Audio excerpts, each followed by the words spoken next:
Hola, ¿qué tal? Bienvenidos a su curso de alineación en el estándar S0301, diseño de cursos de formación del capital humano, sus instrumentos de evaluación y los manuales del curso. Estamos en el elemento 1, vamos a hablar ahora en el elemento 1. En la clase pasada vimos el primer criterio del elemento 1, que fueron los conocimientos que en general, lo que tenemos que saber. Pues ahora vamos a empezar con uno de esos primeros temas más a detalle, en este caso las teorías del aprendizaje. ¿Qué nos dice el estándar puntualmente? Nos dice, se han diseñado teorías desde diferentes enfoques que buscan explicar cómo aprende el ser humano. Su estudio se centra en la obtención y el razonamiento de conceptos y en adquisición de destrezas y habilidades. Sin embargo, no existe una teoría que abarque todo el conocimiento acumulado desde los diferentes enfoques hasta el día de hoy. Esto hace posible entender en la necesidad. Se pueden aplicar conceptos de una u otra teoría dependiendo de las situaciones y objetivos que se estén buscando.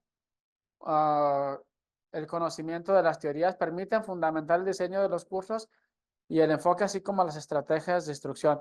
Entonces ya decíamos que hay diferentes formas en las que aprende el ser humano, en las que adquiere ese conocimiento y que no hay nada que lo pueda, o sea, no hay una verdad absoluta que pueda decir sola de esta forma aprende de manera cognitiva el ser humano. Entonces, ¿qué entendemos? Que hay diferentes formas en las que el ser humano compila información en su memoria, ¿verdad? Entonces, ¿qué nos dice la teoría cognitivista o cognitivismo? Se entiende que la cognición como acto de conocer es el conjunto de procesos a través de los cuales el ingreso sensorial es transformado, reducido, elaborado, almacenado, recordado o utilizado. El cognitivismo está basado en los procesos que tienen lugar a través de la conducta, cambios observables que permiten conocer y entender qué es lo que está pasando en la mente de la persona que se encuentra aprendiendo. Esta teoría considera que son 9 los factores que favorecen el proceso mental de aprendizaje, es decir, la memoria, ¿verdad? Lo que somos capaces de recordar, la experimentación, es decir, cuando vivimos una experiencia, pues también obviamente se queda información grabada en nuestra memoria, aunque no lo hacemos, ¿verdad? Presenciamos algo y más o menos se nos queda la información de cómo es que algo fue hecho. La repetición, obviamente, que nos estén repite y repite y repite lo mismo, pues también es una forma de que aprendemos, ¿verdad? El reforzamiento cuando nos hacen hincapié una y otra vez en la misma información. La atención, concentración, cuando estamos atentos, ¿verdad? También tenemos la tendencia a captar más información. Ya decíamos el interés, ¿verdad? Entonces, si lo que se está explicando, exponiendo, tiene interés, despierta un interés en nosotros, pues va a ser más atractivo y va a ser más fácil aprenderlo. Obviamente también la emoción, que si nos despierta una emoción, algún tipo de información o conocimiento cuando somos expuestos a él, pues tiene un impacto mayor en la memorización. O la retroalimentación, ¿verdad? Una vez que se nos da la información y la tratamos de replicar, es decir, verbalizar o en cualquier otra de sus formas, cuando nos hacen una corrección, pues también es que aprendemos, ¿verdad?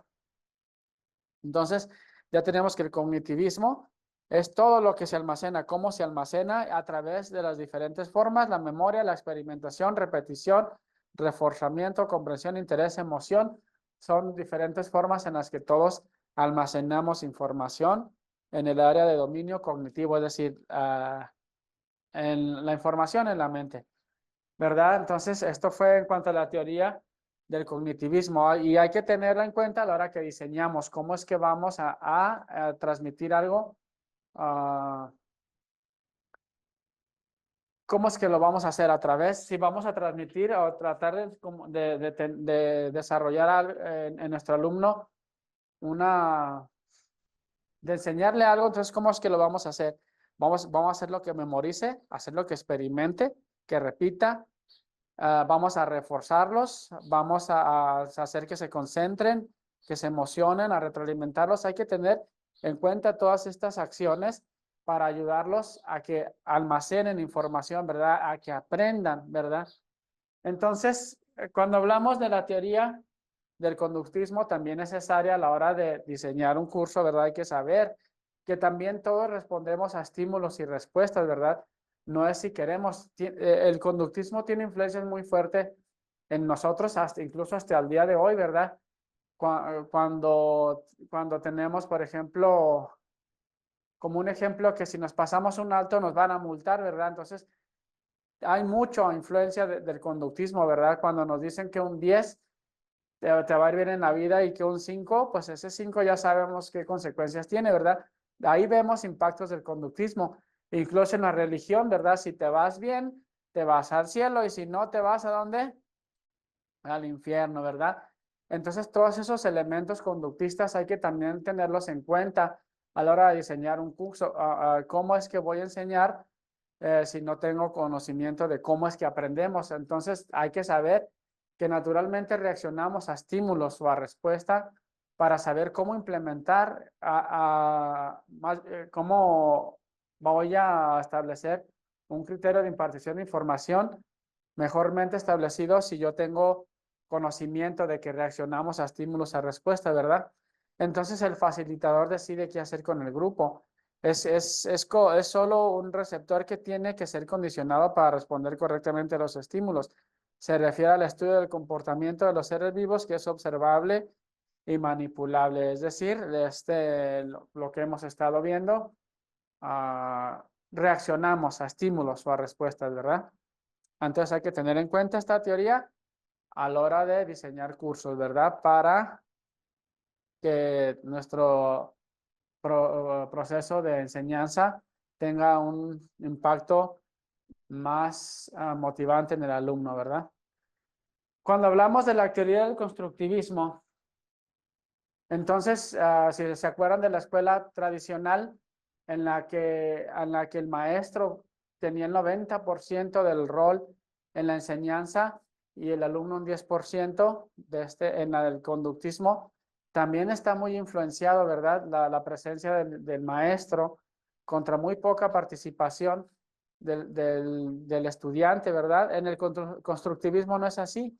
¿Qué nos dice esta teoría? Que postula la existencia y prevalencia de procesos activos en la construcción del conocimiento. Habla de un sujeto cognitivo aportante, ¿verdad? En este caso, el alumno, que claramente rebasa a través de su labor constructivista lo que ofrece su entorno.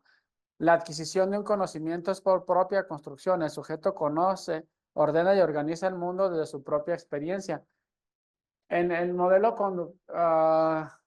constructivista, entonces ya no es aquel rol totalmente del maestro, ¿verdad? Donde tiene la total autoridad y control o el rol principal en la clase, sino que en el constructivismo el estudiante también aporta, ¿verdad? Entonces lo que él tiene que decir también es importante para el desarrollo pleno de su aprendizaje, porque es su experiencia la que le va a dejar entender el problema que tú le expones en realidad. Entonces, si tú lo dejas que el alumno experimente desde su propia experiencia, entonces eso le cambia, ¿verdad? Entonces es como cuando le citas todos le hablas de todos los ejemplos que tú quieras para hacerlo entender un tema, pero es hasta cuando él explica un problema basado en esos criterios, es cuando realmente él entiende, ¿verdad? Cuando tú le puedes explicar 1000 veces cómo hacer un diseño, por así decirlo, y le dices, mira, muévele aquí, muévele esto, o control C, control V,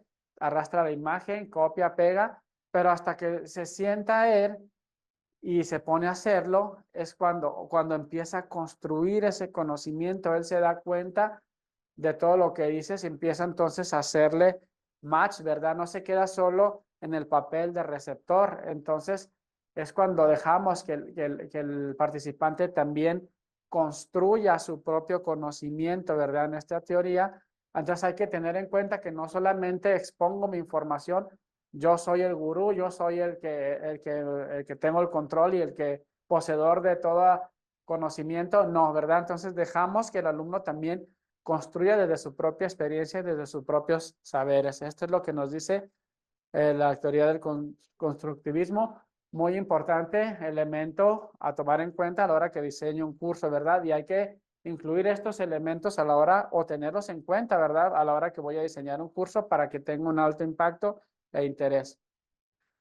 La teoría del humanismo, como ya lo decíamos, es donde el ser humano ahora lo vemos como un humano, ¿verdad? No solamente como una máquina de recepción de información o de ejecución, ¿verdad? No somos máquinas, ¿verdad? Entonces somos humanos, humanismo.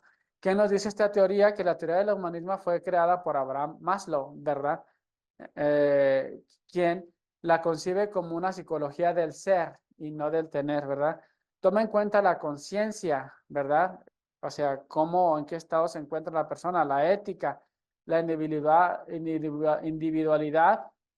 y los valores espirituales del hombre. Concibe al hombre como un ser creativo, libre, inconsciente. Entonces, se le ve como una persona que siente, ¿verdad? Que tiene su propia creatividad. No se le impone la información, ¿verdad? Entonces, se le toma en cuenta que también es otro ser humano en el que también tiene o puede aportar, ¿verdad? Para su aprendizaje. Carl Rogers afirma que el proceso del aprendizaje ocurre con los siguientes elementos: el intelecto del estudiante, las emociones y las motivaciones para el aprendizaje. Asimismo, anuncia los siguientes principios. Los seres humanos tienen un deseo natural por aprender. Todos tenemos la curiosidad de aprender. La libertad para aprender implica estar abierto a las experiencias, desarrollar confianza y aceptarse. Es decir, el aprendizaje ocurre más fácil cuando el alumno, el estudiante, tiene todo lo que necesita para sentirse pleno. Es decir, ¿cómo va a ir a aprender un estudiante que ni siquiera ha comido? ¿Cómo va a ir a aprender un estudiante que tiene problemas en su casa? ¿Cómo va a ir? O sea, ¿en qué condiciones va a ir? Porque podría tener todo lo que necesita, ¿no? Podría tener su lonchera, podría tener dinero para gastar, tiene sus herramientas de trabajo, un teléfono, una computadora que le permita desarrollarse, es decir, está basada en el ser y no en el tener, ¿verdad? Porque puede tener todo eso, pero si viene de una familia en la que hay problemas, entonces eso tiene un impacto y hay que tenerlo en cuenta también a la hora de que vamos a desarrollar un curso, que también existen esas condiciones, ¿verdad? El aprendizaje autoiniciado parte del propio estudiante, que abarca la total unidad de la persona, su afectividad, su habilidad y su intelecto es el más perdurable y profundo. Entonces, si tenemos nosotros la conciencia de considerar que también la conciencia de que también importa como individuo, como aportante de este conocimiento, entonces vamos a entenderlos mejor. Bueno, hasta aquí con las teorías del aprendizaje. Como decíamos, hay que tener en cuenta todos estos elementos a la hora de que vamos a integrarlos a desarrollar nuestro curso. Tenemos que tener muy importante todas estas teorías para implementarlas, tomarlas en cuenta a la hora de que diseñamos un curso. Hasta aquí con las teorías del aprendizaje en el estándar de competencia S0301. Gracias.